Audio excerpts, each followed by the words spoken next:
시청자 여러분 안녕하십니까? VOA 모닝뉴스 시작합니다. 미국과 중국 간 전략 경쟁이 격화하면서 미북 협상 재개를 위한 해법도 한층 복잡해진 양상을 보이고 있습니다. 전문가들은 미중 간 경쟁과 대립 심화가 적어도 단기적으로는 미북 관계에 부정적 영향을 미칠 것으로 전망했습니다. 첫 소식 박동정 기자가 보도합니다. 한국 외교부 산하 국립외교원 외교안보연구소는 최근 발간한 2022 국제정세 전망 보고서에서 격화된 올해 미중 간 경쟁이 내년에도 이어지면서 북한 비핵화 협상의 진전이 어려울 것으로 예상했습니다. 국립외교원 이상숙 교수는 미국과의 대화 재개를 위한 접점을 찾지 못하고 있는 북한으로선 미중 전략 경쟁 국면을 활용해 당분간 중국의 의존에 버티기에 나서고 대북 제재 유지를 고수하며 조건 없는 대화를 촉구하고 있는 미국의 요구에 굴복하지 않겠다는 기존 입장을 이어갈 공산이 크다고 분석했습니다. 다만 북한도 미국과의 관계 개선을 궁극적 해법으로 여기고 있는 만큼 장기적으로는 미중 경쟁을 활용해 미북 관계를 개선하려는 데 이용하려 할 것으로 진단했습니다. 장기적으로는 중국과 협력을 강화하고 자국의 체제를 강화하고 안보도 마찬가지로 강화하는 게 북한의 이익인 거죠. 그런데 이제 미중 경쟁이 결국은 장기화될 거라고 예상을 하고 있는 상황에서는 장기적으로는 미중 경쟁을 활용해서 북미 관계를 개선하려는 노력을 할 거라고 저는 예상을 합니다. 민간 연구기관인 세종연구소 우정엽 연구위원은 미중 간 전략 경쟁과 무관하게 조 바이든 행정부의 제재 유지와 조건 없는 대화 촉구라는 대북 정책 기조는 유지될 것으로 내다봤습니다. 미중 격화 때문에 북한 문제가 순위에 떨어졌다라는 것보다는 지금 하고 있는 방식 이외의 어떤 방법이라는 거는 북한이 원하는 대로 제재를 선제적으로 풀거나 이런 걸 이야기하는 건데 그럴 수는 없으니까 이게 어떤 미중 간의 문제가 우선순위에서 올라가면서 북한 문제가 내려갔다라는 것과는 저는 좀 차이가 있는 것 같아요. 그런가 하면 종전선언을 적극 추진하고 있는 한국 정부도 미중 전략 경쟁 심화 여파로 운신의 폭이 좁아졌다는 지적도 있습니다.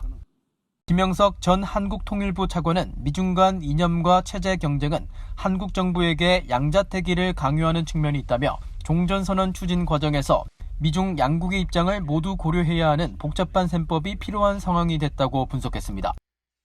혹여나 중국이 한국을 활용할 수 있다 이런 여지를 두는 것보다는 이제 한국과 미국은 기본적으로 그런 가치라든지 그런 동맹을 유지하는 가운데서 한반도에 있어서의 안정과 번영, 발전 그리고 이게 바로 중국에게도 이제 도움되는 방향이다 이런 쪽으로 접근을 해줘야지 마치 중국이 한국을 카드로 써서 미국을 움직이게 할 수 있는 여지를 주는 것은 적절치 않다라고 생각합니다. 조한범 통일연구원 선임연구위원도 미중 경쟁이 앞으로 더욱 심화될 것으로 전망하면서 중국이 과거 육자회담 시절 미국에 보였던 협력적 자세를 버리고 북한을 전략적 카드로 활용하려 할 가능성이 크다고 진단했습니다. 그러면서 특히 종전선언에 대해 모호한 입장을 보였던 중국이 참여를 공식화한 것은 한국 정부의 종전선언 추진에 양날의 칼로 작용할 수 있다고 지적했습니다. VOA 뉴스 박동정입니다. 미국과 한국의 연합군사훈련 시기를 포함한 모든 결정은 양국 간 합의로 이루어질 것이라고 미국 국방부가 밝혔습니다. 존 서플 국방부 대변인은 22일 내년 3월로 예정된 미한 연합훈련이 연기될 가능성이 있는지 묻는 VOA 질문에 이같이 답했습니다.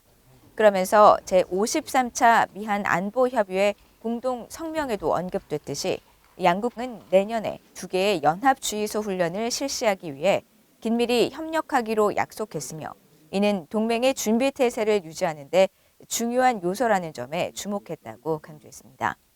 앞서 한국 대통령 직속 자문기구인 민주평화통일자문회 이석현 수석 부의장은 한반도 종전선언을 위한 평화 분위기 조성을 위해 한미 양국이 내년 3월로 예정된 연합훈련을 연기한다는 선언을 하는 게 좋겠다고 제안한 바 있습니다. 북한에서 가장 오래된 정치범 수용소 중 한 곳으로 알려진 평안남도 개천 14호 관리소가 여전히 활발히 운영 중이라고 미국의 북한 인권단체가 밝혔습니다. 이 단체는 특히 북한이 경비초소 등 경계시설을 확충해 수감자들에 대한 감시를 더욱 강화했으며 이곳의 강제 노동도 계속되고 있다고 지적했습니다. 조상진 기자가 보도합니다. 미국의 북한 인권단체인 북한인권위원회 HRNK가 22일 지난 2015년 이후 두 번째로 공개한 개천 14호 관리소의 위성사진 모습입니다. 약 150제곱킬로미터의 넓은 부지의 14호 관리소 내에는 농장과 광산, 작업장 등으로 보이는 시설이 포함되어 있고 숙소와 관리동 등으로 파악된 약 53개의 건물이 들어서 있는 모습이 선명하게 포착됐습니다. HRNK는 보고서에서 민간 위성사진을 통해 관리소 주변과 내부 시설을 관찰한 결과 1960년대부터 존재했던 이 관리소가 최근까지도 활발히 운영 중인 사실을 확인했다면서 현재 약 4만 3천 명가량이 수감된 것으로 파악된다고 전했습니다. 특히 지난 2015년과 비교했을 때 교화소 남쪽에 위치한 대동강을 끼고 경비초소들이 새롭게 대거 확충된 것이 확인됐다면서 이는 수감자들의 탈출을 감시하기 위해 시설을 강화한 것으로 보인다고 밝혔습니다. 아울러 수감시설 내에서 주변 농장이나 광산으로 차량 이동이 파악됐다면서 여전히 이곳에서 강제노동 등 인권 침해가 이루어지고 있으며 이를 통해 생산된 농산물과 광물들이 외부에 판매되고 중국에까지 수출되고 있는 것으로 보인다고 설명했습니다. 보고서는 북한의 대다수 교화소에서 이 같은 강제노동과 처형, 고문, 강간 등 광범위하고 조직적인 인권 유린이 자행되고 있다며 김정은 국무위원장은 즉각 유엔 등 국제기구의 현장 접근과 심각한 인권 유린을 당한 수감자들에 대한 인도적 지원을 허용해야 한다고 촉구했습니다. 보고서를 작성한 조셉 버뮤데즈 HRNK 수석조사관은 이날 열린 보고서 발표 화상 대담에서 북한 수용소 내 인권 상황에 대한 지속적인 감시를 통해 추가 조사를 진행하고 위성사진으로 파악이 어려운 수감시설 내 인권 상황을 증언해줄 인터뷰를 지속하는 것이 중요하다고 강조했습니다. We hope through continued research, continued analysis of satellite imagery, continued conversations with knowledgeable people around the world, and most importantly, continued interviews of former detainees, that we can narrow this down and provide a more complete view of the camp.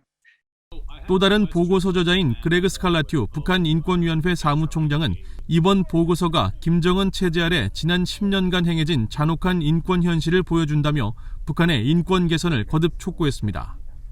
This will be important for a possible future transitional justice process. It will be important for a possible future complex humanitarian emergency scenario.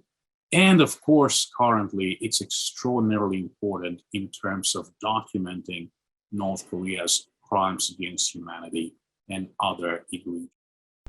북한인권위원회는 앞으로도 북한 내 수감시설의 열악한 인권 현실을 알리는 보고서를 지속적으로 공개할 것이라면서 북한 당국은 수감자 처우에 관한 최소한의 유엔 기준 규정을 준수하라고 촉구했습니다.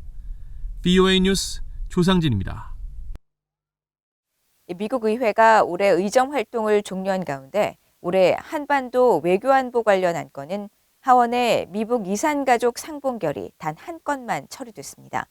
지난해 의결된 관련 안건의 4분의 1 수준인데요. 연내 처리되지 못한 나머지 안건은 모두 내년으로 이월될 예정입니다. 이조은 기자가 보도합니다. 올해 상원과 하원에는 모두 12건의 한반도 외교안보 안건이 발의됐습니다. 이 중 최종 의결된 안건은 하원의 미북 이산가족 상봉 결의 단 한 건입니다.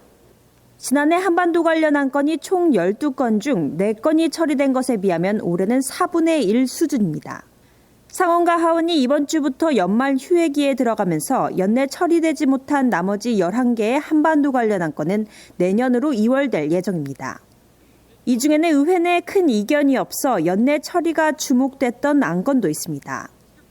민주당 메이지 히로노 상원 의원의 미북 이산가족 상봉 법안과 공화당 로포트만 상원 의원의 오토원비어 북한 검열 감시 법안입니다.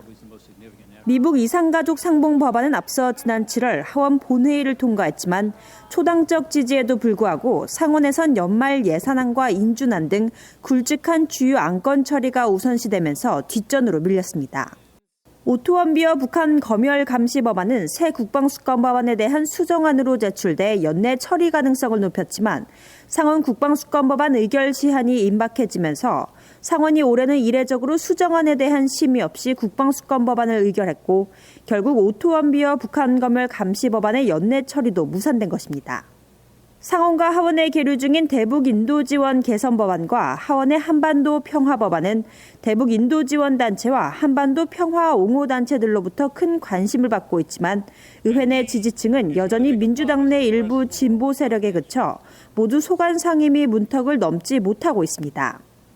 따라서 내년에도 이들 법안에 민주당과 공화당 주류 세력의 호응을 이끌 수 있을지가 관건입니다. 민주당의 브래드 셔먼 하원 의원이 대표 발의한 한반도 평화 법안의 경우 한국전쟁 종전선언 등 한반도 평화체제 구축을 위한 구체적인 조치를 담고 있으며 22일 현재까지 총 33명의 의원이 법안에 서명했습니다. 하지만 이 중 애리조나주의 앤디 빅스 공화당 하원 의원을 제외한 나머지 모두 민주당 소속이고 이들은 민주당 내에서도 진보 세력이 대부분입니다. 이 밖에 현재 의회에는 상하원의 미한동맹 결의안과 북한에 납포된 푸에볼로호 반환을 촉구하는 2건의 하원 결의안 등이 계류 중인데 이들 법안은 발의된 이후 의회 내에서도 큰 관심을 받고 있지 않아 내년에도 처리에 진전이 있을지 미지수입니다. 의회는 연말 휴회를 마치고 내년 1월 3일 다시 문을 엽니다. 하지만 계류 중인 한반도 관련 법안 대부분이 발의 이후 별다른 관심을 끌지 못하고 있어 내년에도 진전 여부는 장담하기 어렵습니다. VA 뉴스 이존입니다. 유엔 대북 제재에 신종 코로나 바이러스 감염증 사태가 겹친 지난해 북한의 대외 무역이 70% 넘게 급감하고 경제 성장률도 4.5%포인트 감소하며 역성장한 것으로 나타났습니다. 한국통계청에 따르면 2020년 북한의 무역 총액은 전년 대비 73.4%포인트 감소한 8억 6천만 달러에 그쳤습니다. 이는 같은 해 한국의 무역 총액 9,801억 달러의 0.1% 수준입니다. 북한의 실질 국내 총생산은 2017년과 2018년 각각 마이너스 3.5%포인트와 마이너스 4.1%포인트로 감소하다 2019년 0.4%포인트 증가로 반등했지만 2020년 마이너스 4.5%포인트로 역성장세로 다시 돌아섰습니다. 지난해 북한의 1인당 국민 총소득 GNI는 137만 9천 원으로 3,762만 1천 원인 한국의 27분의 1 수준에 불과한 것으로 나타났습니다. 북한이 지난 2010년 이후 만성적인 식량난 해소를 위해 꾸준히 간척 사업을 진행해왔지만 식량난 해결에는 역부족인 상황이라고 미국의 북한 전문 매체가 지적했습니다. 미국의 북한 전문 매체인 38뉴스는 22일 위성사진 분석 등을 토대로 북한이 김정은 국무위원장 집권 이후 평안북도와 황해남도 일대에서 200제곱킬로미터의 땅을 간척하는 등 일부 성과를 기록했다고 진단했습니다. 하지만 이런 성과에도 북한이 열악한 토목기술과 보수관리, 자연재해 등으로 만성적인 식량난을 해소하는 데는 역부족인 상황이며 양식업에 부분적으로 활용하고 있지만 국가적 식량 수요를 메우기에는 턱없이 모자란 기여를 하고 있다고 분석했습니다. 38뉴스는 북한은 1980년대부터 간척 사업을 진행했지만 역량 부족으로 사업 진행이 더디다 1997년 이후 개발 속도가 급속히 진전됐다면서 국제구호단체 등을 통해 관련 역량을 습득한 것으로 보이는 만큼 향후 국제사회와의 교류를 통해 이 같은 역량을 더욱 확보해 나갈 필요가 있다고 지적했습니다. 이상으로 BOA 모닝뉴스를 모두 마칩니다. 시청해주신 여러분 고맙습니다.